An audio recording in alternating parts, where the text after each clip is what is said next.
আসসালামু আলাইকুম। হিসাব বিজ্ঞান ও গণিত টিচিং হোমের পক্ষ থেকে আমি মোহাম্মদ নুরুজ্জামান গাজী সবাইকে জানাই আন্তরিক শুভেচ্ছা ও অভিনন্দন। বন্ধুরা, তোমরা সবাই কেমন আছো? নিশ্চয়ই সুস্থ আছো, ভালো আছো। আমরা হিসাব বিজ্ঞান ও গণিত টিচিং হোমের ধারাবাহিক আলোচনার প্রক্রিয়ায় আজ আমরা একাদশ দ্বাদশ শ্রেণীর হিসাব বিজ্ঞান প্রথম পত্র হিসাবের বৈষম্য অধ্যায় 2 নিয়ে আলোচনা করব। হিসাবের বৈষম্য অধ্যায় 2 পর্ব 2 নিয়ে আজকে আমি আলোচনা করব তোমাদের সামনে। বন্ধুরা, আজকে আমি তোমাদের সাথে ডেবিট ক্রেডিট নির্ণয়ের বেশ কিছু নিয়মাবলী নিয়ে হাজির হয়েছি। তোমরা এগুলো অবশ্যই নোট করে নিবে, তাহলে তোমাদের জন্য অনেক সহজ হয়ে যাবে। বন্ধুরা, জাবেদা বা ডেবিট ক্রেডিট নির্ণয় সব অঙ্কের মাদার বলা হয়। অর্থাৎ তুমি যদি ডেবিট ক্রেডিট সঠিকভাবে নির্ণয় করতে পারো, তাহলে তোমার প্রতিটি অঙ্ক করা অত্যন্ত সহজ হয়ে যাবে। তো বন্ধুরা, আমার একটা অনুরোধ রইল, আমি যে ধারাবাহিক ক্লাসগুলো তোমাদের সাথে আলোচনা করব অবশ্যই তোমরা মিস করবে না, আর নোট করে রাখবে। এবং প্রতিটি ভিডিও, প্রতিটি ক্লাস তোমরা সম্পূর্ণ দেখার অনুরোধ রইল। আর একটি কথা, যদি আমার ক্লাসটি ভালো লেগে থাকে তোমাদের, তাহলে অবশ্যই সাবস্ক্রাইব করতে ভুলবে না বন্ধুরা। তো চলো বন্ধুরা, আমরা সরাসরি অঙ্কে চলে যাই। দেখো বন্ধুরা, আমি ডেবিট ক্রেডিট নির্ণয়ের বেশ কিছু নিয়মাবলী লিখে রেখেছি এখানে। আমরা লিখে রেখেছি সমস্ত খরচ অথবা ব্যয় স্বাভাবিকভাবে ডেবিট হয়। বন্ধুরা, তোমরাও কিন্তু জানো, এসএসসি অর্থাৎ নবম দশম শ্রেণীতে শিখে এসেছো যে সমস্ত খরচ হচ্ছে ডেবিট, তাই না? আমিও লিখছি, দেখো, সমস্ত খরচ বা ব্যয় স্বাভাবিকভাবে ডেবিট। খরচকে, এখানে একটা কথা আছে যে খরচ কি হিসাব, ব্যয় কি হিসাব, নামিক হিসাব, এটা কিন্তু তোমাদের মাথায় নিতে হবে, অবশ্যই মাথায় নিতে হবে। এই কারণে মাথায় নিতে হবে, তোমাদের পরবর্তী একটা ধাপ আছে কিন্তু। এই ইন্টারমিডিয়েট শেষ হয়ে গেলে শুধু যে তোমার শেষ হয়ে যাচ্ছে এরকম কিন্তু না, ইউনিভার্সিটি কিন্তু আরো একটা তোমাদের ধাপ আছে, এটা মাথায় নিতে হবে। কিন্তু তোমার পড়ালেখা এখানে শেষ কিন্তু না, তোমার টার্গেট ইউনিভার্সিটি কিন্তু। তো বন্ধুরা দেখো, ব্যয় হিসাব কি হিসাব, নামিক হিসাব। এই নামিক হিসাবের একটা নাম আছে। দেখো, তুমি যদি ব্যয় করো, ব্যয়টা কেমন, যে বেতন দেয়া হলো, বেতন দেয়া হলো, এখন তুমি কি লিখবা, কি লিখবাটা কি এখানে, এই এন্ট্রিটা কি নামে লিখবা? বেতন দেয়া হলো, নগদ টাকা চলে গেছে, ঠিক আছে, নগদ হিসাব ক্রেডিট তুমি করছো। তো ডেবিট কি লিখবা, এই ব্যয়ের নামটা তোমাকে লিখতে হবে। ব্যয়ের নামটা কি এখানে, বেতন দেয়া হয়েছে, তো বেতন হিসাব ডেবিট, আর নগদান হিসাব ক্রেডিট। এই জন্য আমি লিখেছি অবশ্যই তোমাকে এই খরচের যে হিসাবটা, হিসাবের নামটা থাকে, সেই নামটা তোমাকে ব্যবহার করতে হবে। দেখো বন্ধুরা, আমি আরো একটু এর সাথে যোগ করেছি যে আয়ের বকেয়া, সরি সরি সরি সরি খরচের অগ্রিম সম্পদ আর খরচের বকেয়া দায়। দেখো, এই হিসাবের বৈষম্য অধ্যায় 2 দিয়ে আমি তোমাদেরকে আর্থিক বিবরণীও বুঝিয়ে দিচ্ছি এখানে। দেখো, তোমার আর্থিক বিবরণীর সমন্বয় থাকে নিশ্চয়ই, সেই সমন্বয় অনেক সময় কি থাকে, যে খরচের বকেয়া থাকে না, খরচের অগ্রিম থাকে না, সেই ট্রিটমেন্টটা তো এখান থেকে পেয়ে যাচ্ছে। কিন্তু তার মানে দ্যাট মিনস তুমি এখানে যদি সঠিকভাবে এই ডেবিট ক্রেডিট নির্ণয়টা করতে পারো, তাহলে তোমাদের জন্য ওই আর্থিক বিবরণী খুব সহজ হয়ে যাবে। তো বন্ধুরা দেখো, আমি লিখে রাখছি এখানে খরচের অগ্রিম সম্পদ। খরচের অগ্রিম কি, সম্পদ, আর সম্পদ কি হয়, ডেবিট হয়। খরচের অগ্রিম যদি সম্পদ হয়, সম্পদ ডেবিট হয়, সম্পদ অলওয়েজ তো ডেবিট, তাই না? খরচের বকেয়া কি, দায়, আর দায় কি, দায় মানে আমরা জানি ক্রেডিট, তাই না? এখানে দায় বৃদ্ধি হ্রাস, এখানে এই এই এই হিসাবে যাব না, এখানে এতটুকু শুধু এই খরচের বেলায় জেনে রাখবো যে খরচের বকেয়া দায়, আর দায় ক্রেডিট। দেখো, হ্যাঁ, আমি এখানে লিখে রাখছি যে ব্যয় বৃদ্ধি ডেবিট, ব্যয় হ্রাস ক্রেডিট। অর্থাৎ এটাতে এই এই যে সমস্ত খরচ বা ব্যয়, এটা যদি বৃদ্ধি পায় তাহলে ডেবিট, আর যদি হ্রাস পায় তাহলে ক্রেডিট। দেখো বন্ধুরা, 2 নম্বরে আমি একটা জিনিস লিখে রাখছি, সেটা হচ্ছে কি, সমস্ত সমস্ত আয় স্বাভাবিকভাবে ক্রেডিট। সমস্ত আয় স্বাভাবিকভাবে কি হয়, ক্রেডিট হয়। আর আয়কে আয় শিরোনামে লিখতে হয়। আয়কে কি শিরোনামে লিখতে হয়? আয় শিরোনামে লিখতে হয়। সেটা আবার কেমন? দেখো, তোমার কমিশন প্রাপ্ত হয় না, তুমি কমিশন পাওয়া গেল, কি লেখো জাবেদাটা? কি লেখো ডেবিট ক্রেডিটটা? তুমি লেখো যে কমিশন নগদে পাও, তো নগদান হিসাব ডেবিট আর প্রাপ্ত কমিশন হিসাব ক্রেডিট। দ্যাট মিনস কমিশন এখানে তোমাকে লিখতে হবে। দেখো, আয়ের বকেয়া, আয়ের বকেয়া এটা যদি তুমি আর্থিক বিবরণীতে ট্রিটমেন্ট দিতে চাও, তাহলে তোমাকে জানা লাগবে যে আয়ের বকেয়া কি আর আয়ের অগ্রিমটা কি। দেখো, আয়ের বকেয়া সম্পদ, আর সম্পদ ডেবিট, আর কি আয়ের অগ্রিম দায়, দায় ক্রেডিট। আর এই আয়টা যদি হ্রাস পায় তাহলে ডেবিট, আর যদি বৃদ্ধি পায় তাহলে ক্রেডিট। দেখো বন্ধুরা, তোমরা অবশ্যই নোট করে নিবা। এই বিষয়গুলো যদি তোমরা নোট করে নাও, তোমাদের অনেক অধ্যায় সলভ হয়ে যাবে, অনেক অধ্যায়। এই আজকের ক্লাসটি যদি মনোযোগ সহকারে দেখতে পারো সর্বশেষ পর্যন্ত আমার সাথে যদি করতে পারো, তাহলে আমার বিশ্বাস তোমার কোথাও পড়তে হবে না। এই ক্লাসটা অনুসরণ করলে তুমি অনেক ক্লাসের সলভ পেয়ে যাবে, অর্থাৎ তোমার আরো যে অধ্যায়গুলো রয়েছে সমাধান, সেই সমাধানগুলো করতে তোমার জন্য সহজ হবে। সমস্ত সম্পদ স্বাভাবিকভাবে ডেবিট। হ্যাঁ, আমরা তো জানি সমস্ত সম্পদ স্বাভাবিকভাবে সম্পদ ডেবিট হয়, কিন্তু সম্পদ তো হ্রাস বৃদ্ধির একটা ব্যাপার আছে, তাই না? তখন ডেবিট অথবা ক্রেডিট হতে পারে। তবে লিখছি, দেখো, সমস্ত সম্পদ স্বাভাবিকভাবে কি ডেবিট, আর সম্পদকে সম্পদ শিরোনামে লিখতে হবে। আচ্ছা, সম্পদকে তুমি কি খরচ শিরোনামে লিখতে পারবা? নিশ্চয়ই পারবা না। সম্পদকে সম্পদ নামে লিখতে হবে। যেমন আসবাবপত্র, অফিসের জন্য আসবাবপত্র যদি ক্রয় করা হয়, তুমি কি লেখো? যে আসবাবপত্র হিসাব ডেবিট, নগদান হিসাব ক্রেডিট। যদি যন্ত্রপাতি ক্রয় করো তোমার ব্যবসা প্রতিষ্ঠানের জন্য, কি লেখো তুমি? যন্ত্রপাতি হিসাব ডেবিট, আর কি নগদান হিসাব ক্রেডিট। সো সম্পদের নাম অবশ্যই তোমাকে উল্লেখ করতে হবে।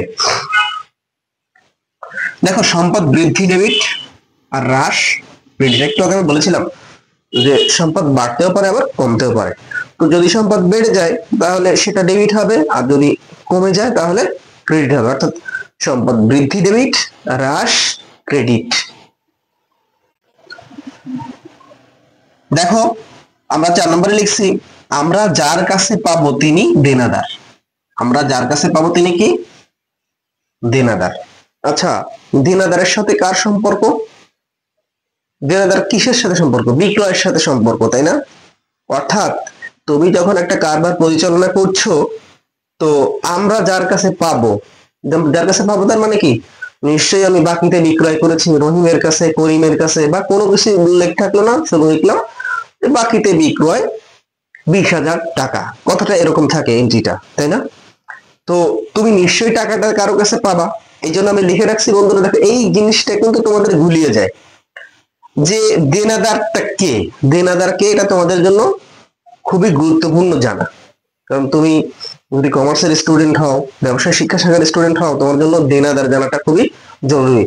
দেনাদার কে, এটাই আসলে অনেকে জানে না। তবে দেনাদার সে, অর্থাৎ আমি যার কাছে বিক্রি করেছিলাম বাকিতে, আমি যার কাছে বিক্রি করেছিলাম যার কাছে বাকিতে, অর্থাৎ আমি যার কাছে টাকাটা পাবো, যার কাছে টাকাটা পাবো সে হচ্ছে কি? দেনাদার।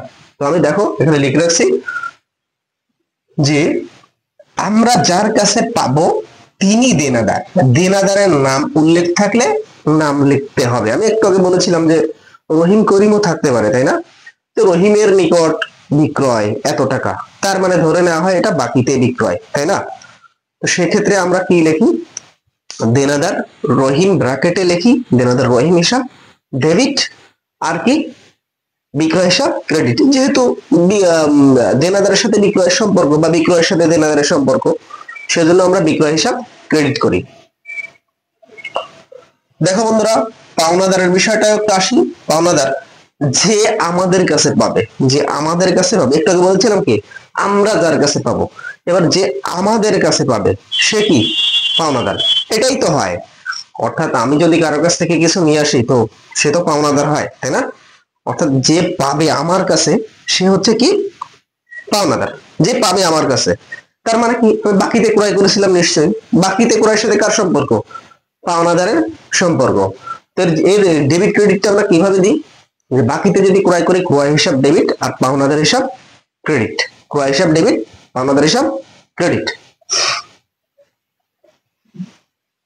দেখো বন্ধুরা, পাওনাদারের নিকট কিছু ফেরত পাঠালে তা ক্রয় ফেরত, পাওনাদারের কাছে ফেরত পাঠালে তা ক্রয় ফেরত। তাহলে একটু আগে আমি একটা জিনিস মিস করে আসছি, সেটা কি, তেমনি বিক্রয় ফেরতও হতে পারে, বিক্রয় ফেরত বা আন্ত ফেরত হতে পারে। দেখো, অর্থাৎ তুমি ওই দেনাদারকে কিছু ফেরত পাঠাইতে পারো, কিন্তু তোমার পণ্যে যদি ত্রুটি থাকে তাহলে তো নিশ্চয়ই তুমি ফেরত পাঠাবা।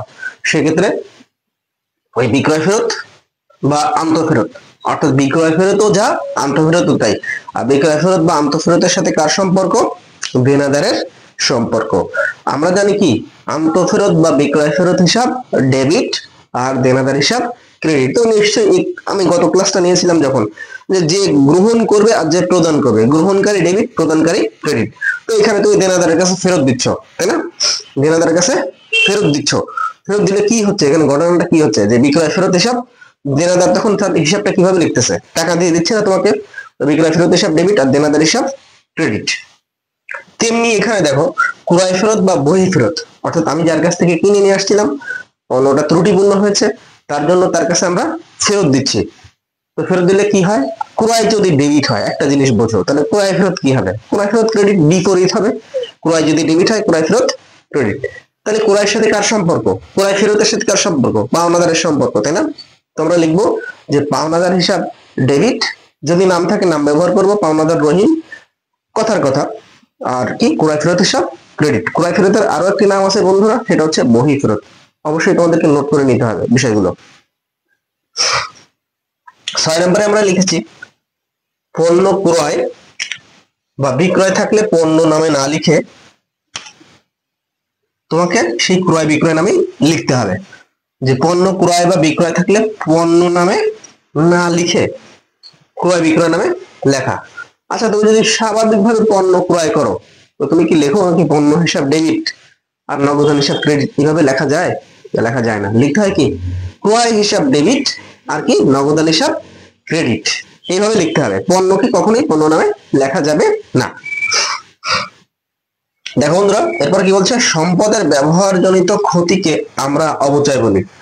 দেখো, আমার এই বোর্ডটি আমি একটা সময় কিনেছিলাম কথার কথা 1000 টাকা দিয়ে।